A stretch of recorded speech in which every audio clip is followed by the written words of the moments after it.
In spite of Rajiv Chandrasekhar, BJP will make progress.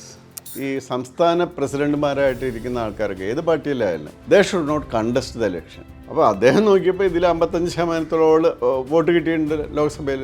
നിന്നാൽ result ഷുവറായിട്ടും വിജയിക്കും. So he declared himself with core committee. തവണ സീറ്റുകൾ കുറച്ച് കൂടുതൽ കിട്ടുകയാണെങ്കിലും അത് not because of his policy. Doctor KS Radhakrishnan ഒരുപക്ഷെ BJPയിലെ ഏറ്റവും നല്ല പ്രാസംഗികനും ഏറ്റവും അറിവും ആഘാതമായ പാണ്ഡിത്യമുള്ള ഒരാളാണ്. അദ്ദേഹത്തെ അങ്ങ് തൂക്കിയെറിഞ്ഞു. സുരേഷ് ഗോപിക്ക് വോട്ട് കിട്ടിയത് മുഴുവൻ ക്രിസ്ത്യൻ വോട്ട് കിട്ടിയതുകൊണ്ട് ജയിച്ചു. അല്ലെങ്കിൽ അത് ഒരു ക്രിസ്ത്യൻ കോൺസ്റ്റിറ്റ്യുവൻസിയാണ്. അതിൽ it is not a Christian constituency. In spite of Rajeev Chandrasekhar BJP will make progress. Christian outreach എന്നും പറഞ്ഞ് he has gone out of the way. Outreach എന്ന് പറയുന്നത് എല്ലാവർക്കും ആവശ്യമാണ്. പക്ഷേ ടു ഗോ എന്താണ് പറയുന്നത്, സ്വന്തം പ്രിൻസിപ്പിളും ബാക്കി എല്ലാം ഉപേക്ഷിച്ച് ഔട്ട്റീച്ചും മതി എന്ന് പറഞ്ഞു പോകുമ്പോഴാണ് പ്രശ്നം. അവർ പറയുന്നതെല്ലാം സമ്മതിച്ചു കൊടുക്കണം, അതുപോലെയുള്ള പോയി എന്താണ് മൂട്ടുകുത്തി നിൽക്കണം എന്ന് പറയുമ്പോഴാണ് നമ്മൾക്കത് എതിർപ്പായിട്ട് തോന്നുന്നത്.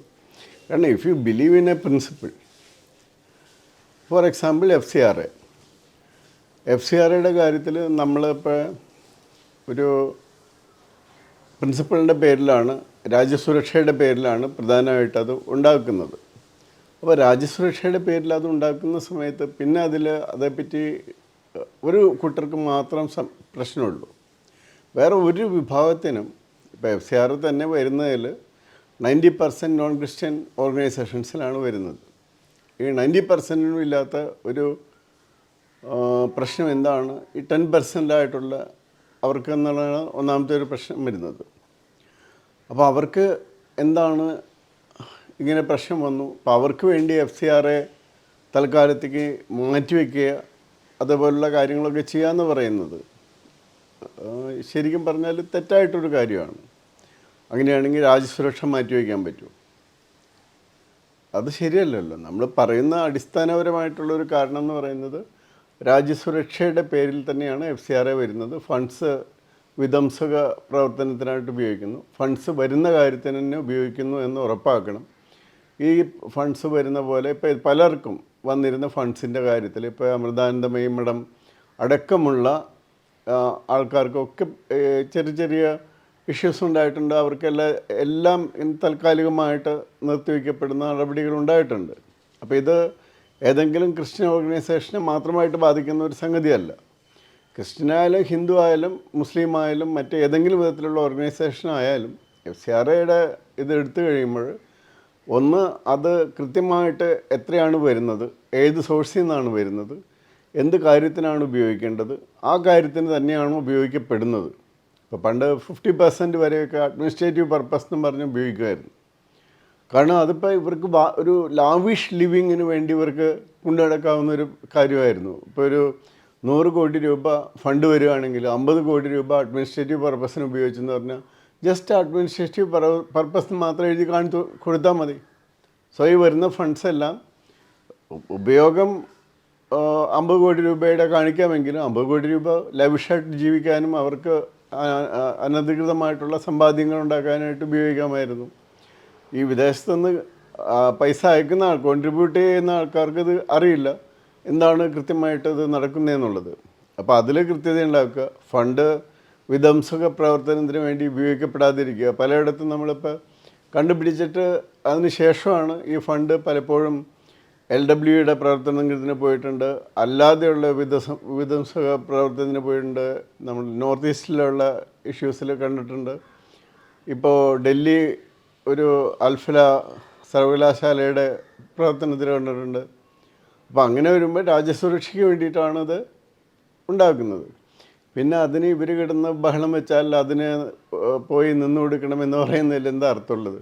വാസ്തവത്തിൽ ശരിക്കും പറഞ്ഞാൽ നമുക്ക് വേണ്ടത് ഈ സംസ്ഥാന പ്രസിഡന്റുമാരായിട്ട് ഇരിക്കുന്ന ആൾക്കാർക്ക് ഏത് പാർട്ടിയിലായാലും they should not contest the election, they should oversee the election.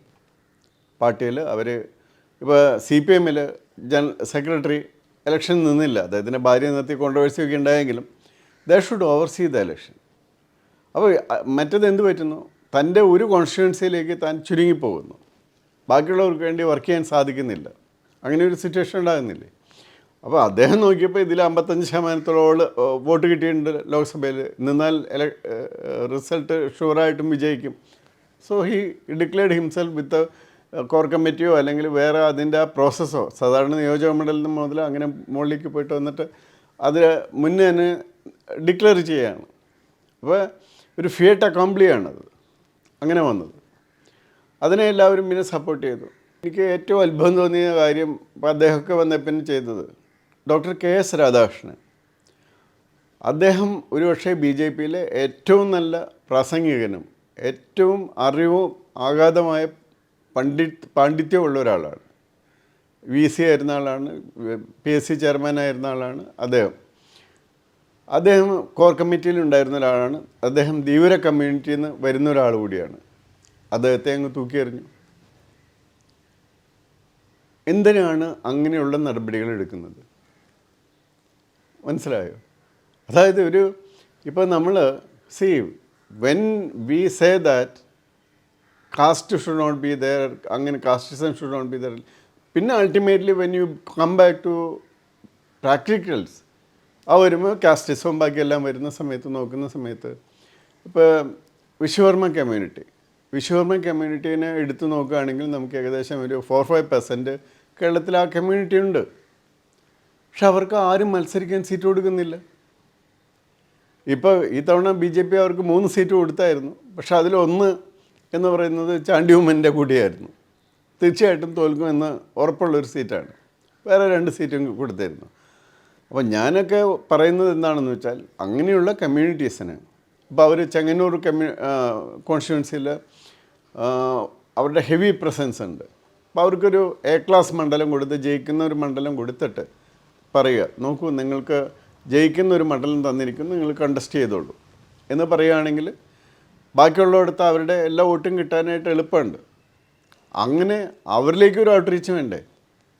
അതുപോലെയുള്ള നിരവധി കമ്മ്യൂണിറ്റീസ് ഉണ്ട്. ആ കമ്മ്യൂണിറ്റീസിലൊന്നും ഈ ഔട്ട്റീച്ച് ഇല്ല. അപ്പോൾ അത് തന്നെ നല്ലൊരു പെർസെൻറ്റേജ് ഓഫ് പോപ്പുലേഷനുണ്ട്.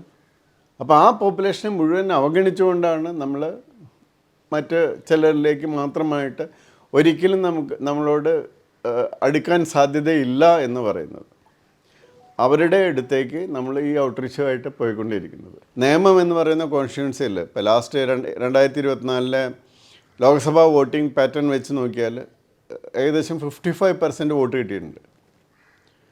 ഒരാൾക്ക് 50% കൂടുതൽ വോട്ട് കിട്ടുകയാണെങ്കിൽ മറ്റേ പാർട്ടികൾ തമ്മിൽ എന്ത് അലയൻസ് ഉണ്ടായാലും പിന്നെ അയാൾ തോപ്പിക്കാൻ പറ്റില്ല.